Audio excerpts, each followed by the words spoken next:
Hello, আমি শুক্লা। দুটো সিঁদুরের কৌটো বানিয়েছিলাম। আগের যে সিঁদুরের কৌটোটা ওটাতে বেশ ভালোবাসা পেয়েছি, আর এই সিঁদুরের কৌটোটা আমি মেরুন কালার রেখেছি। আজকে আমার ছুটির দিন, তাই ঝটপট করে বসে পড়লাম এটার উপর কাজ করা। একটা কথা কি জানো তো, চর্চা না করলে পরে হাত বসে যায়।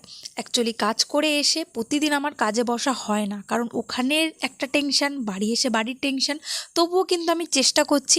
আর একটা খুশির খবর, আস্তে আস্তে আমার চ্যানেলটা কিন্তু গ্রো করছে। এটাতে আমি আরও বেশি আনন্দ পাই তোমাদের সাথে আমার ছোট ছোট কাজগুলো শেয়ার করে নিতে। যাই হোক, আর একটা কথা সবসময় বলি, ভালো লাগলে তাহলেই কিন্তু সাবস্ক্রাইব করবে, কোনো জোরজবস্তি নেই। আচ্ছা, এই কলকাটা আমি কিন্তু খুবই সিম্পল রেখেছি। তারপরে হচ্ছে সবসময় আমি একটা গোল্ডেন চকচকে শেড দিই, আজকে পুরো ইয়েলো শেড দিয়েছি। ভালো লাগলে তাহলেই কিন্তু চ্যানেলটা সাবস্ক্রাইব করবে, কমেন্ট করবে। আচ্ছা, দুটো সিঁদুরের কৌটোর মধ্যে কোন সিঁদুরের কৌটোটা বেশি ভালো লেগেছে সেটা কিন্তু কমেন্টে জানাবে।